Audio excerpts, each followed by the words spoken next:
ஆண்டவராகிய இயேசு கிறிஸ்துவின் பரிசுத்த நாமத்தில் உங்களை அன்புடன் வாழ்த்துகிறோம். பரிசுத்த வேதாகமத்தில் யோவான் எழுதின சுவிசேஷம் 10ஆம் அதிகாரம் 30ஆம் வசனத்தில் நாம் இவ்வாறு வாசிக்கிறோம். நானும் பிதாவும் ஒன்றாய் இருக்கிறோம் என்றார் என்று நாம் வாசிக்கிறோம். ஆமர்மையானவர்களே, ஆண்டவராகிய இயேசு கிறிஸ்து இந்த உலகத்திலே ஜீவித்த போது தேவனை நோக்கி பிதாவே என்று அழைக்கிறவராக ஜீவித்தார்.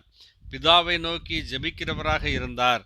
பிதாவாகிய தேவன் எனக்கு செய்யும்படியாக எதை சொல்லியிருக்கிறாரோ அதை தான் நான் செய்கிறேன் என்று அவர் கூறினார்.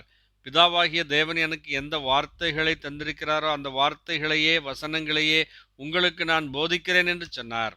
இந்த இடத்திலே நானும் பிதாவும் ஒன்றாயிருக்கிறோம் என்று சொல்லுகிறார். ஆம் அருமையானவர்களே, இந்த உலகத்தை சிருஷ்டித்த சிருஷ்டிகராகிய தேவன், சர்வ வல்லமையுள்ள தேவன், பாவத்தை பார்க்கக்கூடாத பரிசுத்த கண்ணராகிய தேவன், நீதிபரராகிய தேவன், சர்வ அதிகாரங்களையும் உடையவர், சர்வ வியாபியாக இருக்கக்கூடியவர், சர்வ வல்லமையுடையவர். அப்பேற்பட்ட தேவன் ஆண்டவராகிய இயேசு கிறிஸ்து, அந்த தேவனும் நானும் ஒன்றாய் இருக்கிறோம் என்று சொல்லுகிறதை பார்க்கிறோம். ஆம் அருமையானவர்களே, அப்போஸ்தலனாகிய பவுல் ஒரு நிருபத்திலே எழுதும்போது தேவன் மாம்சத்திலே வெளிப்பட்டார் என்று எழுதியிருக்கிறார். தேவன் தாமே இந்த உலகத்திலே மனிதனாக தோன்றினார்.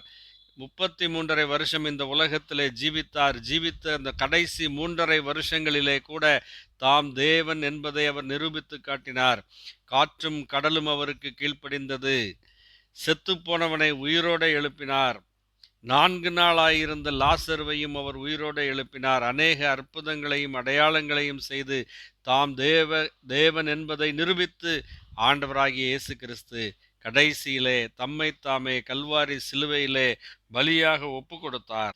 என் ஜீவனை கொடுக்கவும் அதை திரும்பவும் எடுத்துக்கொள்ளவும் எனக்கு அதிகாரம் உண்டு, அதை பிதாவினிடத்தில் பெற்றிருக்கிறேன் என்று சொன்னதை நாம் பார்க்கிறோம். அருமையானவர்களே, நம்முடைய மீட்புக்காக, நம்முடைய பாவ விடுதலைக்காக, மரணத்துக்கு அதிகாரியாகிய பிசாசானவனை தம்முடைய மரணத்தினாலே அழிக்கும்படியாக தேவன் நமக்கு பதிலாளாக கல்வாரி சிலுவையிலே தம்முடைய ஜீவனை கொடுத்தார்.